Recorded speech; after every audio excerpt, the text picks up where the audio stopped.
لله من أسمائه 99 من بعدها يتلون جزاء محصيها دخول الجنة كما رواه في صحيح السنة. بسم الله، الحمد لله، والصلاة والسلام على رسول الله وعلى آله وصحبه ومن والاه. یەکێک لە ناوە بەرز و پیرۆزەکانی پەروەردیگار ناوی پیرۆزی ئەلقەیومە. ئەلقەیوم واتە ئەو زاتەی کە بە هەموو کاروبارەکان هەڵدەستێ، ئەو ڕاگری ئاسمان و زەوی و هەموو مەخلوقاتە، هەر ئەویشە بەڕێک و پێکترین شێوە بە هەر هەموو کاروبارەکان هەڵدەستێ و بەڕێوەیان دەباتن. ئەلقەیوم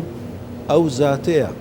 کە هیچ شتێک بێجگە لە خوای گەورە، هیچ مەخلوقێک، هیچ شتێک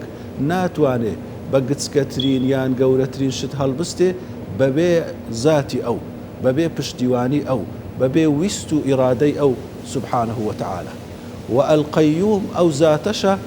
کەوا لە بۆ جێبەجێکردنی هەموو کاروبارەکانی، لە بۆ هەڵسان بە کاروبارەکانی پێویستی بە یارمەتی هیچ کەسی دیکە نییە لە غەیری خۆی، پێویستی بە قەدەر مسقالە زەڕێک بە غەیری خۆی نییە، چونکە الله لا إله إلا هو الحي القيوم. هەر ئەو زاتەیە کە شایستەی پەرستنە تەنها ئەو دەبێ بپەرسترێ، چونکە ئەلحەیە و ئەلقەیومە، کە ئەو خودایە سبحانه وتعالى هەم خاوەنی ژیانی تەواوە، هەم خاوەنی قەیومیەتی تەواوە، کەوا هەموو کاروبارێک بەویستی ئەو، بە ئیرادەی ئەو، بەتوانە و بەدەسەڵاتی ئەو سبحانه وتعالى بەڕێوە دەچیتن. کەواتە دەبینین لە قورئانی پیرۆز ناوی ئەلحەی لەگەڵ ناوی ئەلقەیوم بەیەکەوە دائیمەن ڕەبت کرایە و بەیەکەوە دێتن، چونکە ئەو خودایی کەواش هەموو ژیانی تەواو ئیویە،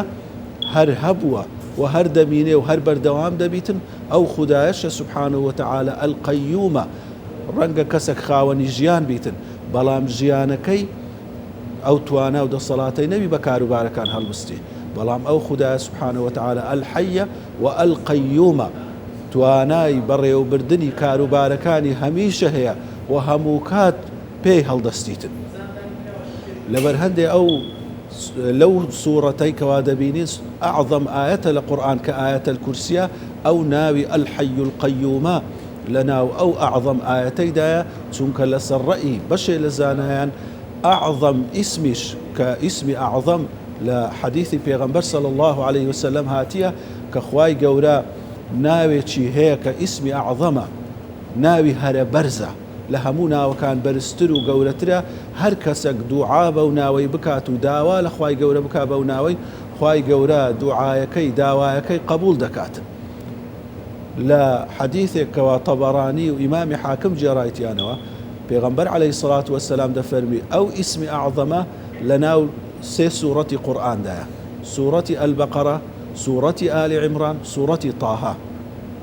قاسمی کوڕی عەبدوڕەحمان کە یەکێک لە تابعین و لە ڕاویەکانی ئەو حەدیثەیە دەفەرمی تەماشام کرد لەو سێ سوورەتەی ئەو ناوە جوانەی پەروەردیگار کە بەیەکەوە هاتیە ئەلحەی القەیوم، لەو سێ سوورەتەی هاتیە، و ئەوەش ئەو ئیسمی ئەعظەمەیەکەوە دوعای پێ بکەی خوای گەورە قبولی دەکاتن، کە لە سوورەتی ئەلبەقەرە لە ئاەتە الکورسیە دەفەرمێ الله لا إله إلا هو الحي القيوم. ولا سورة آل عمران لسرتاي آياتك كذا فرمي ألف لام ميم الله لا إله إلا هو الحي القيوم. ولا سورة طاهاش كذا فرمي وعنت الوجوه للحي القيوم. واتهموا دم تاوكان، همو نفسكان، همو كسكان بيستمل كذب قردن كذب لبو أو ذاتي كالحي القيوم، چونکە هەر ئەوە سبحانه وتعالى کە خاوەنی ژیانی حەقیقیە و ژیان بەخشیشە لە بۆ غەیری خۆی، هیچ کەسێک حیاتی نییە ئەگەر خوای گەورە حیاتی پێ نەبەخشی. و هەر ئەوە ئەلقەیومە لە بۆ ڕاپەڕاندنی هەموو کاروبارەکان غەیری خۆی پێویستیان بەوە. من ناتوانم دەستم بجوولێنم ئەگەر خوای گەورە ئیزنم نەدا، ئەگەر خوای گەورە توانا و ژیانم نەداتێکەوە هەڵبستم بە جوولاندنی دەستم، ناتوانم یەک هەناسەم بدەم و بینمەوە ئەگەر خوای گەورە ئیزن نەدا کە ئەو هەناسە لە دوای هەناسە بڕواتن، چونکە ئەوە پێی هەڵدەستیتن، ئەوە ئەلقەیومە، ئەوە کەوا ئۆکسجینم لۆ دابین دەکە ئەوە کەوا سیستەمی هەناسەدان لە بۆ من دابین دەکە هەر کاتێک ئیزنی لەسەر نەبیتن لێم دەستینیتەوە ناتوانم یەک قسە بکەم یەک کەلیمە دەرببڕم یەک ڕستە دەرببڕم بەڵکو یەک پیت دەرببڕم ئەگەر ئەو سبحانه وتعالى بە قەیومیەتی خۆی ئیزنم نەدا و توانام نەدا چونکە هەر وشەیەک هەر پیتێک پێویستی بە قورگە پێویستی بە دەنگە پێویستی بەو هەوایەیە کە دەردەچیتن ئەگەر ئەو بە قەیومیەتی خۆی ئەوم لۆ دابین نەکات و پێ هەڵنەستیتن ئەمن ناتوانم پێ هەڵبستم هیچ لە کاروبارەکان جێبەجێ بکەم وصلى الله على نبينا محمد وعلى آله وصحبه وسلم. لله من أسمائه 99 من بعدها يتلون جزاء محصيها دخول الجنة كما رواه في صحيح السنة.